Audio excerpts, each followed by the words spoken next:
So, it's like when I remember this trauma, I accessed a whole other person that's had to, like, if I was an outline of a body, it's basically like most of the whole body that wasn't there. And I know her. She's been projected at me my whole life. But now that I've integrated that, I've been in this this very tricky period where, if I'm being completely honest, like, there will be times where I feel that contrast that you're talking about, like, oh man, and because I've been having flashbacks like every day for 3 years, and that's just what it is, which is epically horrible. I spent a majority of my early 20s to my mid 20s working my ass off, working way more than I should have pushed my body to do, but also finding like ways like meditation, like changing my diet to like make my body high efficiency for that. And then when I hit this trauma, it was like, oh, this is a whole other thing. This is like, you're a whole other person now. So I'm in this period now where I feel free of so many of those things, but if I push too hard, it's dangerous. Like, I pass out.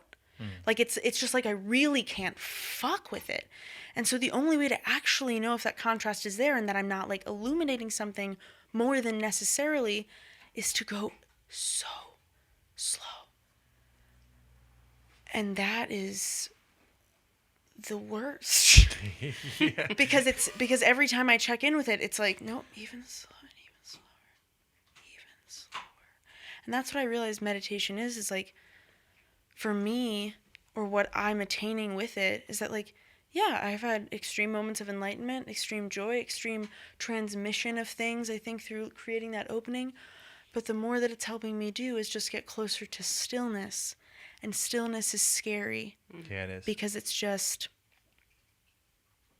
not even that. You know what I mean? So as you approach it more, you're just like, I can't believe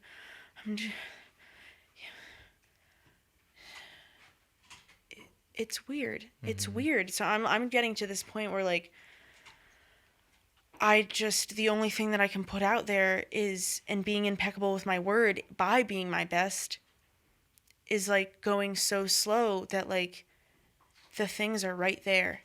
They're easy to grab. Because my whole life I've been reaching through that wall into the next door neighbor's yard. And that's been normal. And that's just like not fair to anything inside of me. That's just going to keep catapulting me into trauma. So I sort of like am retraining myself emotionally like someone who'd be epically debilitated in like a hospital, where it's like, okay, and physical therapy, and all we can do is just squeeze this a little bit. And That's a perfect analogy. Yeah. And you can't go any faster than. Right. But it's like unseen, so it's hard. It's not it's an invisible disability. Yeah. And because I can perform so well alongside having that disability, it's fucking, I've been very angry about it, which I'm now finally letting myself have, and I'm letting go of so much anger because I'm like, right, it's totally reasonable that you're angry about this. You know the stages of what is it, loss? Yeah. Anger's one of them. Yes. And I think that's what it usually is. It's like, I don't want to lose this. Oh, damn it. I lost a family member yesterday. So it's like, they're just I'm really... sorry. Thanks. It's all good. It's just like, yeah, that's been a consistent theme in my life. And I'm sorry. I don't even mean to cut you off. You're okay. It's just like, yeah, I'm like... It would probably be a good practice, I'd like to say, for all of us, but I'm just talking about me, really, is to like try to separate how many different losses I'm grieving. Or I've been grieving. You know? Yeah. Yes, girl. Because I think a lot of us are like putting all of that grief into this one channel. And I have experienced that with like close friends of mine and talking. Like, we even got into some of that like the first time we had a conversation, that it's like, you're just so used to the grief from childhood that it's also going in the same place as the grief from the last ex, and the grief from just like being a white person. And, you know, it's just like anything, like, you know, and it's like, no, I'm grieving the loss of my ego in this way. That's a death. And yeah, I'm thinking about this exercise. It's this ritual. So I've channeled my spiritual practice because of the high sensitivity that I have. I do readings and stuff for people. They were way too involved in all the years I've done them, way too involved. Like, I was just like giving people the insides of their brains. And it's like, again, like reaching through the wall over there, not necessary. And so I've been told in my meditating that like, yep, life is just going to keep going now. You're not going to feel great all the time. And sometimes you're going to be working through those feelings while also doing this work. It's like, Right, that's life. I'm in my human body now, but understanding too that like I can just write an email to people and still use that skill and channel what they need to hear, and specifically with a ritual. And one that I've been thinking about pitching to Instagram, or just like really hashing out in a writing way, is like, can you write out what process you're in with each death that you're dealing with? Because you are dealing with multiple deaths, whether or not you want to believe it. Everybody is. Yeah. I think that's why that stillness is so scary. Because you realize how not still you are. And you have nothing to project it onto. Like you have nothing to be like, it's this person or it's this thing, or it's because I'm not doing this. It's like, no. It's all you. You've created all of that inside yourself. You're not still. The world isn't still. Finding stillness is terrifying because you have to do it completely alone. In a way, like you're alone with yourself and all of this stuff that you just create in your head. Have you ever done like a sensory deprivation tank or anything like that? I want to. I feel like I would really like it. So my experience, again, terrified. I was like 60 minutes, just me inside of my head. It's going to be absurd. And like got in 15 minutes of just like discomfort. Water's comfortable. I'm like totally in it. But just like having to move and settle. And then after that, it ended. So there's like 45 minutes where it's just lost time, where I was like, oh, that's relaxing. Yeah. Just like taking that break, acknowledging the discomfort of confronting yourself and like moving it around until you don't have to anymore. That's why it's not really relaxing to like lay in bed and go to sleep. You know, like that doesn't really solve any of the problem. It solves your physical body's need for sleep, but it doesn't. To me, it doesn't really.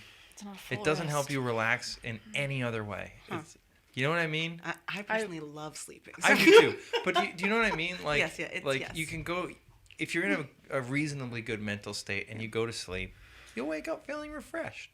But if you are a mess, you could sleep all day Still not. and you'll never feel awake. Yes. Story of my life. Didn't Yeah. start feeling rested until I started meditating. And I started meditating when I was 23, 24.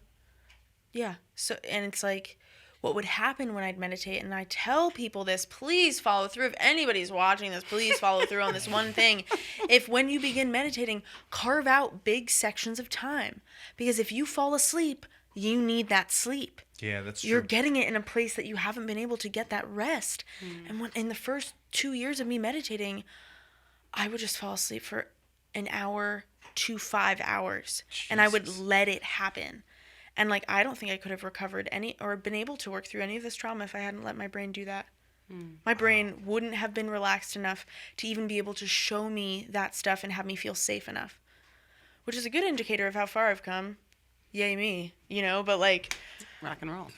but it's like, yeah, no, if you, right. There's two things with people who are critical of meditation that I hear the most, and it frustrates me because this is me not being able to let them be where they are. But I can't stand when people say, well, it's easy, I don't understand. And I'm like, then you're not doing it. You know, if it's easy, you're not doing it. You're thinking a lot, probably. You're like thinking about, well, I can do this later and I can do this later. You know, if it's not hard, you don't know, you haven't done it yet. And then the other thing is people saying, I just can't do it. And it's like, yes, you can. You can do it for 1 minute, probably. Maybe tomorrow you could do for 2 minutes. There's no one who said that you have to be able to sit down for an hour and be able to just be silent for an hour. No, you are where you are. Don't say you can't do it. Don't say it's easy. Neither of those things are true. Those two things just There can be really easy bug days. me. There can be joyful yes. meditative days. But then there will be days where like I was thinking the whole time. It was just like that passing thought. My favorite thing about people meditating, they're like, I can't sit on the floor. And I was like, oh, cool. What? Okay, sit in a chair. Don't. Lay down. I don't know. Yeah, do whatever you need to do. Yeah. It's yours. Find a comfortable position for your body. That's it. That's where you start.